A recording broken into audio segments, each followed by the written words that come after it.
London's been home to the elm tree for thousands of years. People have used elm wood throughout the centuries to build houses, make medicines, and even to bury the dead. But 40 years ago, Dutch elm disease swept through the UK, killing millions of trees. The elm is now rare and still under threat. But it's not all bad news.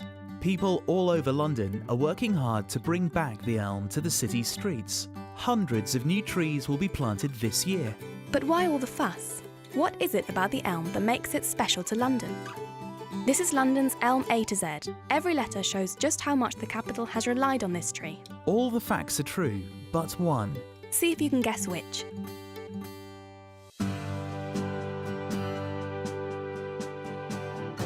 The cloud-like shape of the elm's branches and its wrinkly bark made it a favourite subject for some of the UK's most famous landscape painters. This is Study of an Elm Tree and was painted by John Constable. You can still see it in the Victoria and Albert Museum.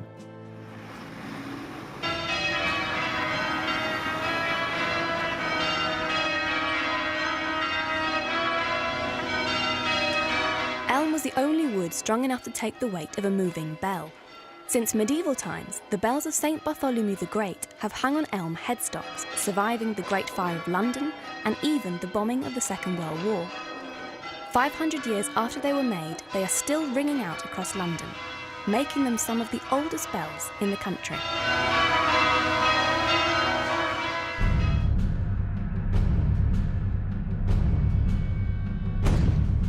Soldiers used elm wood to support their cannons. The timber is tough and doesn't rot in water, so it was perfect for gun frames on warships and muddy battlefields. Invading armies in Tudor times used so much elm that they would take the wood with them, just to make sure they had enough for their guns.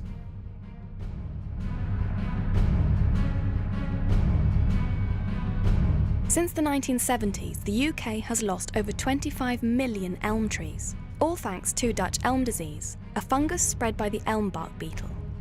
The disease kills trees by blocking their water vessels. When a beetle carrying the fungus burrows into a tree, it can contaminate it, spreading the disease.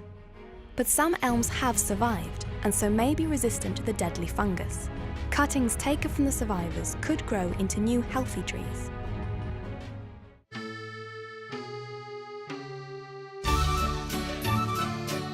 Would you eat an elm?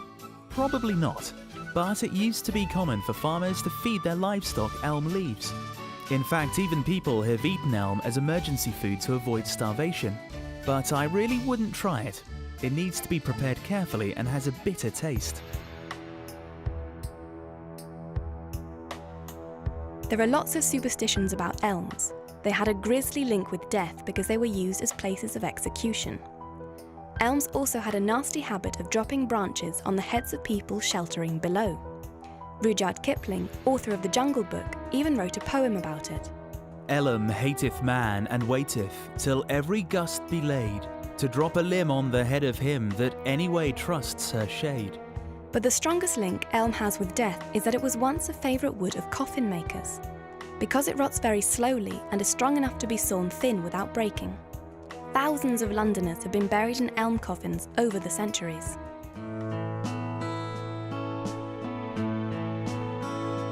Back in the day when London was full of elm trees, their wood was used to make houses. The architect, Ernst Trowbridge, perfected the elm building process after the Second World War. It was so quick it took only 8 weeks to go from a tree to a finished house like this one in Pinner.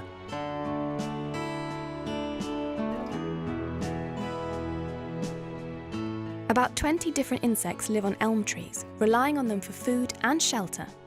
The white-letter hairstreak butterfly only eats elm leaves.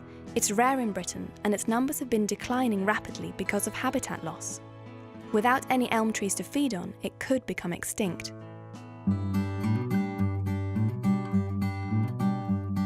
According to an old Tudor recipe, fresh elm leaves can be made into delicious jam just right for spreading on toast. Young leaves give the best taste, so the time to collect them is in early summer, when the leaves are new.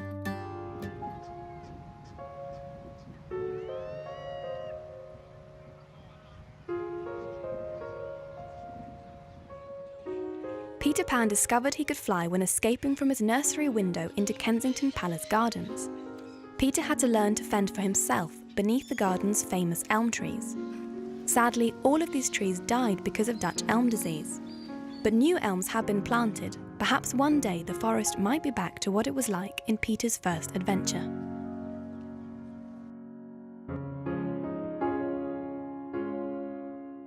Toilets have to put up with a lot. Before plastic, only elm wood was tough enough to take the strain. One of the first wooden public loos was on the medieval London Bridge. They dumped poo straight into the Thames below, the same river that people used to get their drinking water from.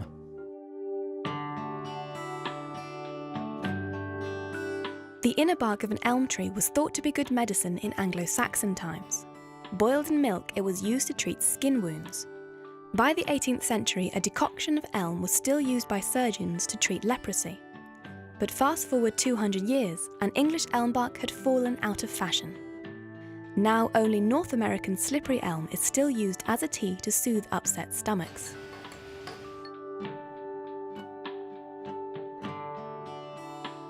People used to catch horrible diseases from the sewage-filled water of the River Thames. In 1602, engineer Edmund Colthurst finally had enough. He asked King James I for permission to make a new river and use it to bring fresh water from outside London. It took 12 years to build. A network of hollow elm logs were used as pipes to carry fresh water around London for the very first time. 400 years later, parts of New River are still being used to bring clean water into the city. London Bridge is falling down, falling down, falling down. London Bridge is falling down, my favourite. This is a model of Old London Bridge. It was first built in 1176. It shows you as it was in the 14th century. When the bridge was built, Thomas de Coldchurch came out in a little boat and he prodded the bottom of the river, and where he found the most suitable places, he drove piles into the riverbed, which could have been made of elm trees. He then put the stones on top of the elm trees, and then he built the columns for the bridges.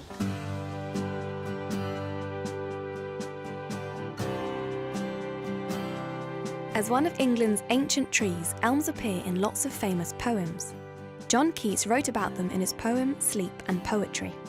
Life is the rose's hope while yet unblown, the reading of an ever-changing tale, a pigeon tumbling in clear summer air, a laughing schoolboy without grief or care, riding the springy branches of the elm.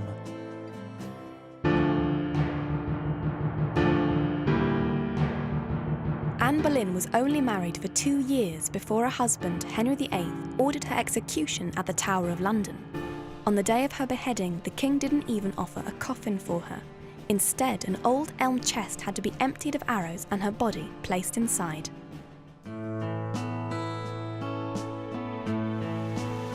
Without these elm wood locks, boats wouldn't be able to navigate the canals around London. The Teddington lock can hold about 8 million litres of water.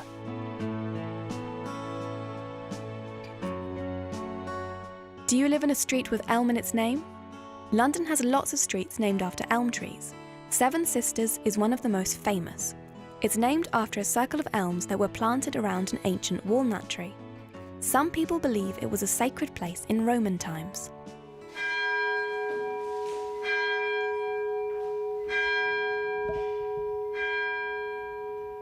The place of Tyburn was a place of execution for about 600 years, and we remember and pray for all of the people, perhaps as many as 100,000, who were executed here.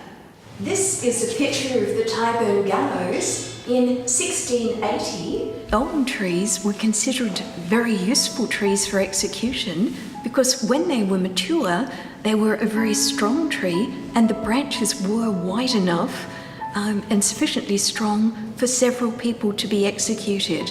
But in the time of the Normans, they thought of elm trees as relating to judgment. And so in actual fact, a place of execution could be called the Elms.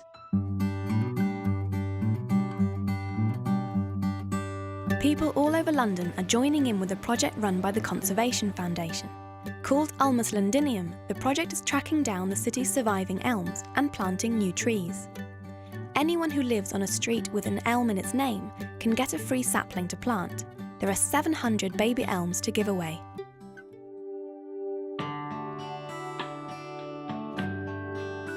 The Lady Daphne is a typical Thames sailing barge. She was built in 1923 and was designed to carry heavy cargo such as grain and coal into London. These wooden barges were made of oak above the waterline and only elm below. So this is what I do. I'm a wood turner now, having been doing this now since 1987 storm, which really got me going. I've worked with all sorts of different woods. This is a piece that I got when I was a medical student 50 years ago, and carved this, and it's still just as good as ever it was all that time. It lasts for ages and ages. This is why it gets used for outdoor things like beach reinforcements and so forth.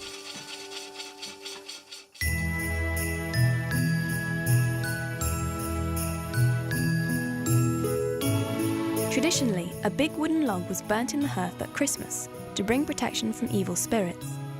Another custom said that cider could only flow on Christmas night until the Yule log stopped burning.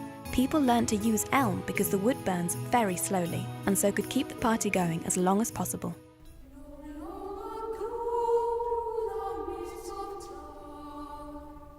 Yew and elm trees were both used to make England's deadly longbows, but yew wood was rare and expensive, so Henry VIII passed a law banning anyone under the age of 17 from owning a yew bow, unless they were rich. Since all boys had to learn archery from the age of 7, they had to make do with elm bows instead.